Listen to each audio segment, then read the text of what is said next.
શ્રી ગણેશાય નમઃ. કૃષ્ણાય વાસુદેવાય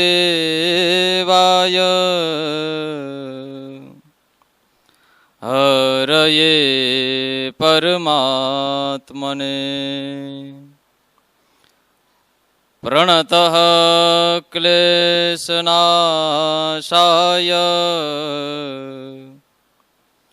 ગોવિંદાય નમો નમઃ. યસ્ય સ્મરણમાત્રેણ જન્મ સંસાર બંધનાત વિમુચ્યતે નમસ્તસ્મૈ વિષ્ણવે પ્રભવિષ્ણવે.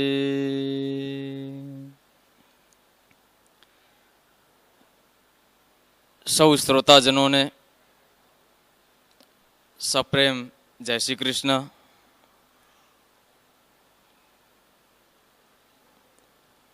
મારું નાનકડું એક પરિચય આપી દઉં. મારું નામ છે શાસ્ત્રી કિરણ ગોપાલભાઈ જોશી, ગામ રવાપર. આમ તો વિષય જ આ હરિકથા કરવાનો છે, ભાગવત કથા કરવાનો છે. અને આ ભગીરથ આયોજનની અંદર મને પણ વાણી પવિત્ર કરવાનો લાવો મળ્યો છે. ત્યારે આ ભગીરથ આયોજનના આયોજકો આદરણીય શ્રી કેતનભાઈ, હિતેશભાઈ, જયદીપભાઈ, દીપેશભાઈ, આ બધાનો સહૃદયપૂર્વક આભાર માની કથાના વૃત્તાંતમાં આગળ વધીએ. અધિક પુરુષોત્તમ માસની કથા અને એનો અષ્ટમો અધ્યાય એટલે 8મો અધ્યાય આજે મારા ભાગે આવ્યો છે. આપણે આગળની કથા શ્રવણ કરી હશે. ભારતીય કાલગણના પ્રમાણે તિથિ, વાર, માસ, પક્ષ, વર્ષ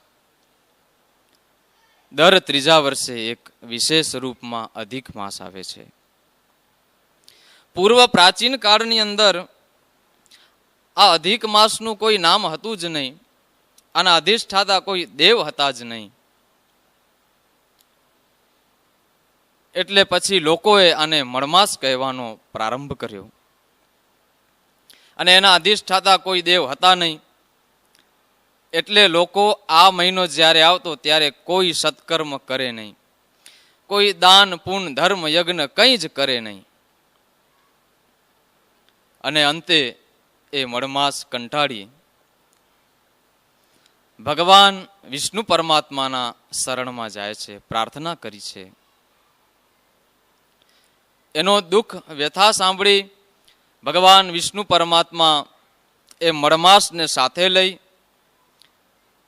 અને જ્યાં ભગવાન યુગલ સ્વરૂપ શ્રી કૃષ્ણ બિરાજે છે એવા ગોલોક ધામની અંદર આવ્યા છે.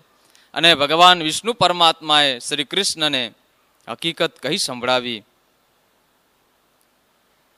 ત્યારે ભગવાન શ્રી કૃષ્ણ બોલ્યા છે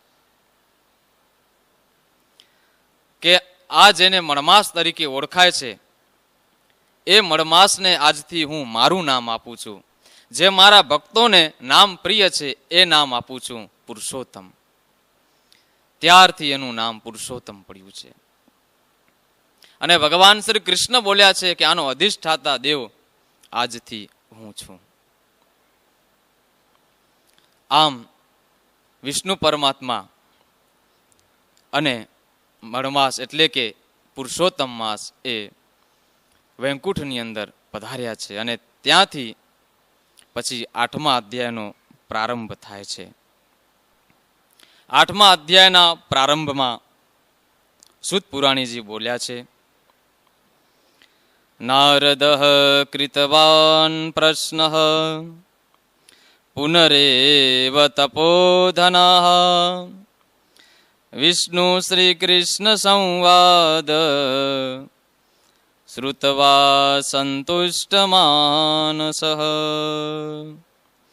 ભગવાન વિષ્ણુ પરમાત્મા અને શ્રી કૃષ્ણનો સંવાદ એ અતિ આનંદમય છે.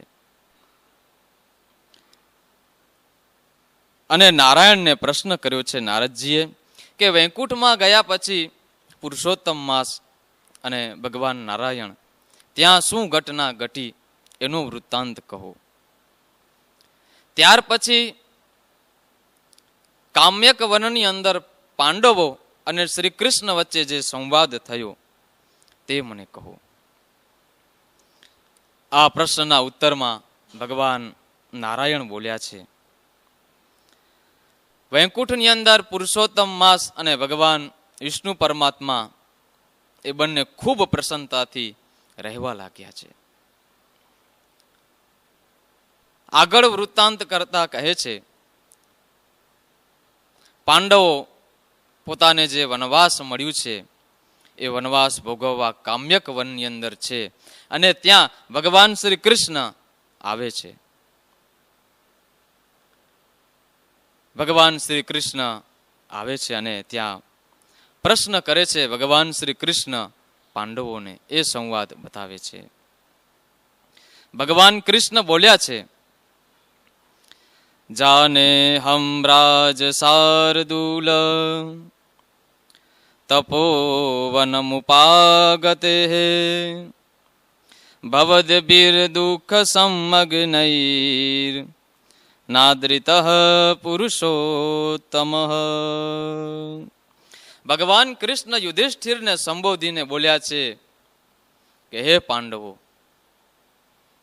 તમે વિચાર તો કરો, તમે બધા કેવા બળશાળી છો, જ્ઞાનવાન છો, છતાંય પણ તમારું સર્વસ્વ રાજપાઠ બધું ત્યાગ કરી અને આજે આ વનની અંદર ભટકવું પડે છે. ત્યારે પાંડવોએ સામે પ્રશ્ન પૂછ્યો છે કે ભગવાન, મારું આ દુઃખ કઈ રીતે દૂર થાય, એનું કંઈક ઉપાય બતાવો. ત્યારે ભગવાન કૃષ્ણ કહે છે, અધિક પુરુષોત્તમ માસનું વ્રત કરવાથી તમારા જે સઘળા દુઃખો છે એ બધા દુઃખો દૂર થઈ જશે. પુરુષોત્તમ માસનો ત્યાં ભગવાન શ્રી કૃષ્ણએ મહિમા બતાવ્યો છે, વિધિ બતાવી છે.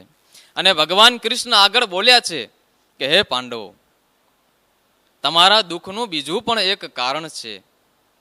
પાંડવોએ કહ્યું, ભગવાન શું છે? ભગવાન શ્રી કૃષ્ણ બોલ્યા, તમારા બીજું દુઃખનું કારણ દ્રૌપદીનું પૂર્વ જન્મ છે. એટલે બધા આશ્ચર્યચકિત થયા, કારણ કે એમની પાસે અત્યારે દુઃખ એટલું હતું. પાંડવો વિચાર કરી, આપણે ભાઈઓ બહેનો, કે સર્વસ્વ ત્યાગ કરી અને વનની અંદર એક રહેવું પડે ત્યારે કેટલું કઠિન છે. આપણે આમ કલ્પના કરી તોય પણ કઠિન લાગે છે, તો ત્યાં રહેવું તો કેટલું કઠિન હોય. વિચાર કરો, આટલા બધા સારા કાર્યો કરનારા બળશાળી જ્ઞાનવાન પાંડવોને પણ આમ વનમાં ભટકવું પડ્યું છે.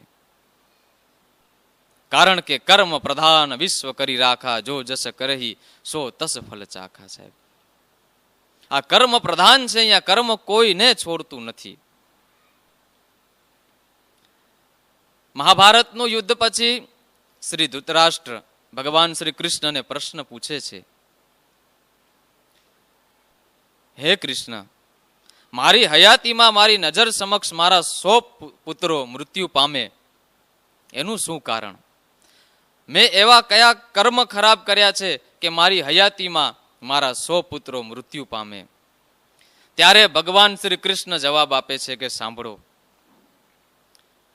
એ તમારા કર્મો આ જન્મના નહીં, પણ ભગવાન કૃષ્ણ એમને 7 જન્મ પૂર્વ લઈ જાય છે અને કહે છે કે 7 જન્મ પૂર્વે આપ એક શિકારી હતા, જ્યાં ઘણા બધા પક્ષીઓ પોતાનું ચણ જ્યાં ખાતા હતા, ત્યાં એક આપે ઝાડ બિછાવી અને એ ઝાડની અંદર 100 પક્ષીઓ ફસાણા અને મૃત્યુ પામ્યા, બીજા પક્ષીઓ ઉડી ગયા. બસ એ જ તમે 100 પક્ષીઓને જે ત્યાં મૃત્યુ પમાડ્યું એનું જ તમને આ દંડ છે.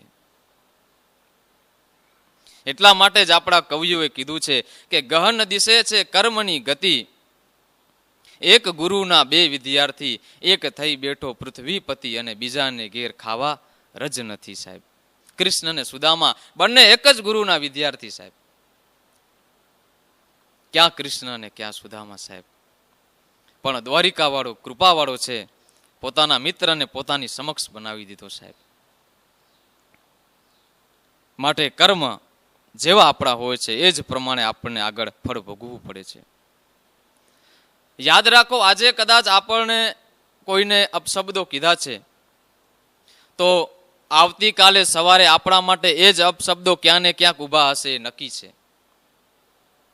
આજે કોઈકને દુઃખ પહોંચાડ્યું છે, હાનિ પહોંચાડી છે, તો યાદ રાખજો ભાઈઓ બહેનો, આવતીકાલે આપણા માટે એવું જ દુઃખ, એવું જ હાનિ ઊભી તૈયાર જ હશે એ નક્કી છે.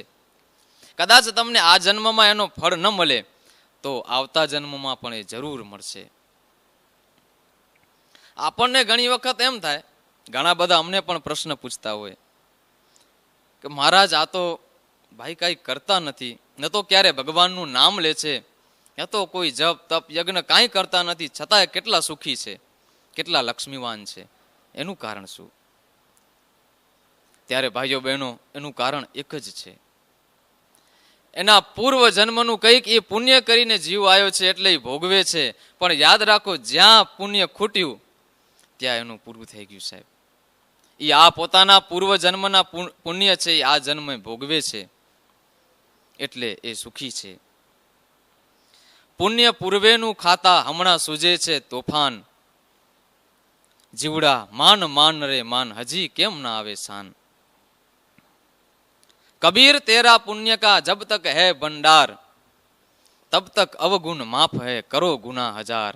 જ્યાં સુધી તમારી પાસે પુણ્યનો ભંડાર છે ત્યાં સુધી તમને કાંઈ જ નહીં થાય. સાહેબ, તમે કદાચ અવળા પાસાએ ફેંકો ને તો એ સવડા થઈ જાય. સાહેબ, એટલી તમારી પાસે તાકાત હોય, પણ જ્યાં પુણ્ય ખૂટ્યું એટલે તમે સવડું કરવા જાઓ ને તો એ પાછું અવળું થઈને ઊભું રહે. એમ અહીંયા ભગવાન શ્રી કૃષ્ણનું કારણ દ્રૌપદીનું પૂર્વ જન્મ પણ છે. અને મહાભારતની દ્રષ્ટિએ જોઈએ તો દ્રૌપદી કરુણાની મૂર્તિ છે. સાહેબ, બહુ પ્રસંગ આપણે લેતા નથી, ફક્ત સ્પર્શ કરીને આગળ નીકળીએ છીએ. મહાભારતના દ્રષ્ટિએ દ્રૌપદીને કરુણાની મૂર્તિ કીધી છે. એનું કારણ એક જ છે કે જેના 5 પુત્રોની હત્યા થઈ હોય એ હત્યારાને કૃષ્ણ અને અર્જુન લાવી અને દ્રૌપદી પાસે લઈ આવે અને અર્જુન કહે, કૃષ્ણ કહે કે તારા 5 પુત્રોનો હત્યારો આ રહ્યો, જે તારે સજા કરવી હોય કર. સજળ નયને દ્રૌપદી જ્યાં નયનો ઊંચા કરે અને જોવે કે આ તો અશ્વત્થામા, ત્યાં તો બોલે મુચ્યતા મુચ્યતા મેષા બ્રાહ્મણો નિતરામ ગુરુ, આને છોડી દો છોડી દો. સાહેબ, એ વચનો કહેવા વાળી એ દ્રૌપદી જ હોઈ શકે. એટલા માટે દ્રૌપદીને કરુણાની મૂર્તિ કહી છે. સતીઓમાં પણ દ્રૌપદીનું સ્થાન છે. અહલ્યા, દ્રૌપદી, સીતા. દ્રૌપદીના ચીર ભગવાન શ્રી કૃષ્ણ એમને એમ નતા પૂર્યા. સાહેબ, દ્રૌપદી એક શ્રેષ્ઠ સતીમાં પણ એમની ગણના છે. એવી રીતે આપણો પણ જ્યારે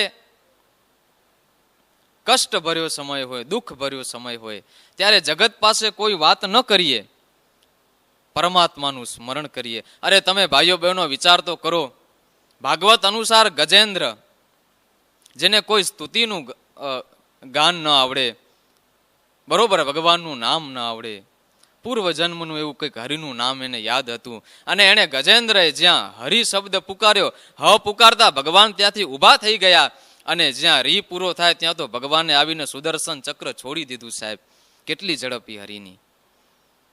જો ગજેન્દ્ર માટે થઈને ભગવાન આવતા હોય તો તમારા અને મારા માટે કેમ ના આવે? પણ આપણી પુકાર એવી હોવી જોઈએ. ભરી સભામાં જ્યાં દ્રૌપદી દ્રષ્ટિ કરે છે, ભીષ્મ બેઠા છે, કર્ણ, મહાન બધા મહાનુભાવો બેઠા છે, પણ જ્યારે ચીરહરણ વસ્ત્રહરણ થાય છે ત્યારે ક્યાંથી એને આશરો નથી મળતો, બધાની નીચી નજરો થઈ જાય છે. ત્યારે અંતે શું કર્યું દ્રૌપદીએ? હે કેશવ હે ગોવિંદ, હે કેશવ હે ગોવિંદ, બસ આ નામ સ્મરણ કર્યું. ત્યાં તો ભગવાન શ્રી કૃષ્ણ ગમે ત્યાં બેઠા હોય સાહેબ, એના સહાય માટે મદદ માટે તરત આવી ગયા અને કેવી લીલા બતાવી. નારી હૈ કે સાડી હૈ, સાડી હૈ કે નારી હૈ, અરે નાહી તો ये साड़ी है नाही तो ये नारी है, ये तो मेरे बांके बिहारी है साહેબ. એવું પરમાત્મા ભગવાન શ્રી કૃષ્ણ એમને કહે છે કે આનું કારણ એક દ્રૌપદીનું પૂર્વજન્મ છે. પૂર્વજન્મની અંદર દ્રૌપદીનો જન્મ મેધાવી ઋષિને ત્યાં થયો. જન્મતાની સાથે માતાનું મૃત્યુ થયું. પિતા એમને ખૂબ સારી રીતે લાલન પાલન કરી અને એમનો ઉછેર કરે છે. ખૂબ જ અરણ્ય સુંદર જ્યાં પ્રકૃતિ પરમેશ્વર છે ત્યાં એમનો આશ્રમ છે. સમય જતા મેધાવી ઋષિના પુત્રી મેધાવતી મોટા થવા લાગ્યા અને યુવા અવસ્થાની અંદર પ્રવેશ કર્યો. ત્યારે એમના સખીઓ હતા, આજુબાજુ જોવે છે તો બધા સખીઓ પુત્રવાન હતા, પતિવાન હતા. એટલે એ ઋષિ કુમારી મેધાવતીને પણ એમ થયું કે અત્યારે જો મારી માતા હોત તો અત્યારે મારા લગ્ન થઈ ચૂક્યા હોત, પણ મારા પિતા ઋષિ મારી કેમ ચિંતા કરતા નથી. આમ મનમાં વિચારવા લાગે છે. આ બાજુ એમના પિતા વિચારે છે કે મારી દીકરી માટે કોઈક યોગ્ય વર શોધી લાવું. ઉંમર લાયક થઈ છે. પિતા આજુબાજુ શોધે છે, ક્યાંય યોગ્ય વર મળતો નથી. એટલે તેઓ બહાર અન્ય રાજ્યની અંદર વર શોધવા માટે જાય છે. બહુ ફરે છે પણ ક્યાંય એમને પોતાની દીકરી યોગ્ય વર મળતો નથી. બધી જગ્યાએથી થાકી થાકી અને ઋષિ ફરી પાછા પોતાના આશ્રમમાં જ્યાં આવે છે ત્યાં તો જે એમની શક્તિ હતી શરીરની એ શક્તિ પૂર્ણ થઈ ચૂકી હતી. જ્યાં આશ્રમમાં પ્રવેશ કર્યો ત્યાં ઋષિ ઢળી પડ્યા. ભગવાનનું નામ લેવાયું, ઢળી પડ્યા, આંખો બંધ અને બંધ આંખે ભગવાનનું સ્મરણ કરે છે. શ્રી કૃષ્ણ ગોવિંદ હરે મુરારે, રાધે સદામોદર દીનનાથ, મામ પાહી સંસાર સમુદ્ર મગ્નમ, નમો નમસ્તે ઋષિકેશ્વરાય. હે ભગવાન, મને આમાંથી મુક્ત કરતું હવે. ત્યાં તો ભગવાન નારાયણના દૂતો આવી પહોંચ્યા. આ બાજુ પિતાની બૂમ સાંભળી દીકરી મેધાવતી પણ આશ્રમમાંથી દોડતી આવે છે. પોતાના પિતાનો જે દેહ છે એને ખોળામાં લે છે. પોતાના પિતા સાથે વાતો કરવા માંડી. અરે પિતાજી, શું થયું તમને? હમણાં તો તમે બરોબર હતા, હવે હું કોના આશરે જીવીશ? મારો નથી કોઈ ભાઈ, નથી કોઈ બહેન, કે ન તો મારે કોઈ પતિ છે, તો તમે મને કોના આશરે મૂકી અને જાઓ છો? હવે આ અરણ્યની અંદર, વનની અંદર મારી સાર સંભાળ કોણ રાખશે સાહેબ? આમ દુઃખથી પોતાનો વિલાપ કરવા લાગે છે. અને સાહેબ હકીકત એ જ છે કે જે માતા પિતાના, જે દીકરા દીકરીના માતા પિતા નથી, એમની સાહેબ ક્યારેક પરિસ્થિતિ પૂછજો શું હોય છે. એમની ઉપર દુઃખનો જાણે સમુદ્ર તૂટી પડ્યો હોય. આ તો આપણા ઉપર માતા પિતાની છત્રછાયા હોય એટલે કઈ સમજાય નહીં આપણને, પણ જ્યારે ન હોય ત્યારે ખબર પડે કે માતા પિતા શું છે સાહેબ. એક નાનકડું જ ઉદાહરણ આપીશ. એક નાનકડી દીકરી પોતાના બીજા ભાઈને કોખમાં લઈ ઉપર શાકભાજીનો પોટલો નીકળી વેચવા માટે, અને ત્યારે એક વેપારી બહાર નીકળ્યા અને પૂછ્યું કે એ દીકરી ઊભી રહે, શું છે? કીધું શાકભાજી. પણ કે શાકભાજીમાં તારી પાસે પાલક છે? શેઠે પ્રશ્ન પૂછ્યો કે તારી પાસે પાલક છે? એટલે દીકરીએ ખૂબ જ સુંદર જવાબ આપ્યો કે હે શેઠ, જો પાલક હોત તો મારે આ શાકભાજી વેચવાની કઈ જરૂર ન હોત સાહેબ. પાલક નથી એટલે શાકભાજી વેચવી પડે છે. એમ અહીંયા મેધાવતી પોતાનું દુઃખ વ્યક્ત કરે છે, ખૂબ રુદન કરે છે સાહેબ. દીકરીનું રુદન સાંભળી આજુબાજુ જે કુટિયાઓ આશ્રમો વાળા ઋષિ મુનિઓ છે, ઋષિ પત્નીઓ છે, બ્રાહ્મણો છે, એ બધાએ બહાર નીકળે છે, જોવે છે કે આટલું જોરથી રુદન કોણ કરે છે. અને ત્યારે બધાને ખબર પડે છે કે આ તો મેધાવી ઋષિના દીકરી મેધાવતીનું જ રુદન છે. બધાએ ત્યાં આવે છે આશ્રમમાં, દીકરીને આશ્વાસન આપે છે. પોતાની પિતાની અંતિમ ક્રિયા કરવા માટે એમને કહે છે અને દીકરી પોતાની પિતાની અંતિમ ક્રિયા કરે છે અને આશ્રમની અંદર દીકરી રહેવા લાગી છે. પણ પરમાત્માનું સાથે નામ છે એટલે એમને એક આશરો છે. આટલું કહી અને અહીંયા અષ્ટમ અધ્યાયની જે કથા છે એને સુત પુરાણીજી વિરામ આપે છે. ઇતિ શ્રી બૃહન્નારદીય પુરાણે પુરુષોત્તમ મહાત્મય અષ્ટમોધ્યાય. આમ અધિક માસનું મહાત્મ્ય બતાવતી આ સર્વ કથાઓ છે સાહેબ. ખૂબ મહત્વ છે અધિક માસનું. જેમ બને એમ જપ તપ અધિક માસની અંદર સવિશેષ કરીને કરવા. કારણ કે 12 મહિનાઓનો જો રાજા હોય તો એ આ પુરુષોત્તમ માસ છે. સડંગાદિ વેદો મુખે શાસ્ત્ર વિદ્યા કવિત્વાદિ ગદ્યમ સુપદ્યમ કરોથી યશોદા કિશોરે મનોનૈવ લગ્નમ તતઃ કિમ તતઃ કિમ તતઃ કિમ તતઃ કિમ. ગમે એટલું આપણે જાણતા હોઈએ પણ સાહેબ જ્યાં સુધી પરમાત્મામાં મન ન લાગ્યું ત્યાં સુધી સમજવું કે હજી અધૂરું જ છે આપણું જ્ઞાન. અને ખાસ કરીને કલયુગની અંદર તો હરેર નામ હરેર નામૈવ કેવલમ કલો નાસ્ત્યૈવ નાસ્ત્યૈવ નાસ્ત્યૈવ ગતિરન્યથા. જો કળિયુગની અંદર તમારે ગતિ કરવી હોય, આ ભવસાગર પાર કરવો હોય તો પરમાત્માનું સંકીર્તન કરવું જ પડશે, પરમાત્માને શોધવા જ પડશે સાહેબ, બાકી આ ભવસાગર પાર નહીં થાય. તો આ પ્રમાણે અષ્ટમ અધ્યાયની કથાને વિરામ આપે છે. ભગવાનને પણ આપણે બધાએ એ જ પ્રાર્થના કરીએ કે હે ભગવાન, મારું એવું જીવન સુંદર બનાવો કે સદૈવ પરમાત્મા તારું મને સ્મરણ રહે, તારી ભક્તિ રહે, ક્યારે પણ તમને ભૂલું નહીં ભગવાન. નામ સંકીર્તનમ યસ્ય સર્વ પાપ પ્રણાશનમ. જેના નામ સંકીર્તનથી બધા જ પાપો બળીને ભસ્મ થઈ જાય છે એવા પરમાત્મા શ્રી હરિના શરણોમાં વંદન કરી અને હું મારી વાણીને વિરામ આપું છું. પુનઃ સૌ આયોજકોનો ખૂબ ખૂબ ધન્યવાદ, આભાર.